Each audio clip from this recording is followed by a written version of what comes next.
Setelah reda keributan itu, Paulus memanggil murid-murid dan menguatkan hati mereka. Dan sesudah minta diri, ia berangkat ke Makedonia.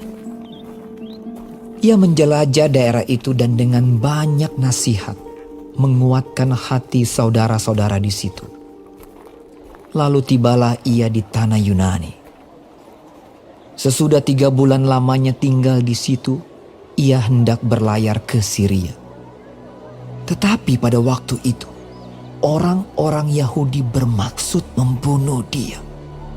Karena itu ia memutuskan untuk kembali melalui Makedonia. Ia disertai oleh Sopater, anak Pirus dari Berea, dan Aristarkus dan Sekundus, keduanya dari Tesalonika, dan Gaius dari Derbe, dan Timotius dan 2 orang dari Asia, yaitu Tikhikus dan Trofimus. Mereka itu berangkat lebih dahulu dan menantikan kami di Troas. Tetapi sesudah hari raya roti tidak beragi, kami berlayar dari Filipi dan 4 hari kemudian sampailah kami di Troas dan bertemu dengan mereka. Di situ kami tinggal 7 hari lamanya. Pada hari pertama dalam minggu itu, ketika kami berkumpul untuk memecah-mecahkan roti, Paulus berbicara dengan saudara-saudara di situ, karena ia bermaksud untuk berangkat pada keesokan harinya. Pembicaraan itu berlangsung sampai tengah malam. Di ruang atas di mana kami berkumpul, dinyalakan banyak lampu. Seorang muda bernama Eutikus duduk di jendela. Karena Paulus amat lama berbicara, orang muda itu tidak dapat menahan kantuknya. Akhirnya ia tertidur lelap dan jatuh dari tingkat ketiga ke bawah. Ketika ia diangkat orang, ia sudah mati. Tetapi Paulus turun ke bawah. Ia merebahkan diri ke atas orang muda itu, mendekapnya dan berkata, "Jangan ribut, sebab ia masih hidup." Setelah kembali di ruang atas, Paulus memecah-mecahkan roti lalu makan. Habis makan, masih lama lagi ia berbicara, sampai fajar menyingsing. Kemudian ia berangkat.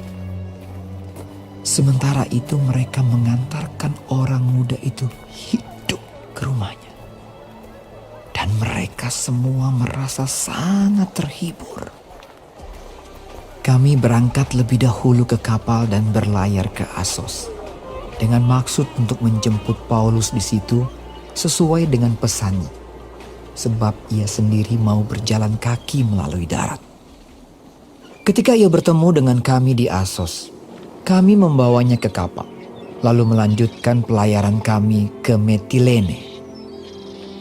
Dari situ kami terus berlayar dan pada keesokan harinya, kami berhadapan dengan Pulau Kios. Pada hari berikutnya kami menuju Samos dan sehari kemudian tibalah kami di Miletus. Paulus telah memutuskan untuk tidak singgah di Efesus, supaya jangan habis waktunya di Asia. Sebab ia buru-buru agar jika mungkin ia telah berada di Yerusalem pada hari raya Pentakosta. Karena itu ia menyuruh seorang dari Miletus ke Efesus dengan pesan supaya para penatua jemaat datang ke Miletus. Sesudah mereka datang, berkatalah ia kepada mereka, "Kamu tahu bagaimana aku hidup di antara kamu sejak hari pertama aku tiba di Asia ini. Dengan segala rendah hati, aku melayani Tuhan. Dalam pelayanan itu aku banyak mencucurkan air mata dan banyak mengalami pencobaan dari pihak orang Yahudi yang mau membunuh aku. Sungguh pun demikian, aku tidak pernah melalaikan apa yang berguna bagi kamu. Semua aku beritakan dan kuajarkan kepada kamu, baik di muka umum maupun dalam perkumpulan-perkumpulan di rumah kamu.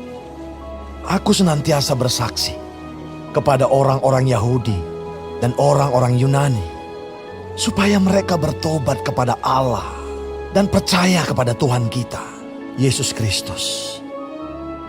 Tetapi sekarang, sebagai tawanan roh, aku pergi ke Yerusalem dan aku tidak tahu apa yang akan terjadi atas diriku di situ, selain daripada yang dinyatakan Roh Kudus dari kota ke kota kepadaku, bahwa penjara dan sengsara menunggu aku. Tetapi aku tidak menghiraukan nyawaku sedikit pun, asal saja aku dapat mencapai garis akhir dan menyelesaikan pelayanan yang ditugaskan oleh Tuhan Yesus kepadaku untuk memberi kesaksian tentang Injil kasih karunia Allah. Dan sekarang aku tahu bahwa kamu tidak akan melihat mukaku lagi. Kamu sekalian yang telah kukunjungi untuk memberitakan kerajaan Allah. Sebab itu, pada hari ini aku bersaksi kepadamu bahwa aku bersih, tidak bersalah terhadap siapapun yang akan binasa. Sebab aku tidak lalai memberitakan seluruh maksud Allah kepadamu. Karena itu, jagalah dirimu dan jagalah seluruh kawanan, karena kamulah yang ditetapkan Roh Kudus menjadi penilik untuk menggembalakan jemaat Allah yang diperolehnya dengan darah anaknya sendiri. Aku tahu bahwa sesudah aku pergi, serigala-serigala yang ganas akan masuk ke tengah-tengah kamu dan tidak akan menyayangkan kawanan itu. Bahkan dari antara kamu sendiri akan muncul beberapa orang yang dengan ajaran palsu, mereka berusaha menarik murid-murid dari jalan yang benar dan supaya mengikut mereka. Sebab itu, berjaga-jagalah dan ingatlah bahwa aku 3 tahun lamanya, siang malam dengan tiada berhenti-hentinya, menasihati kamu masing-masing dengan mencucurkan air mata.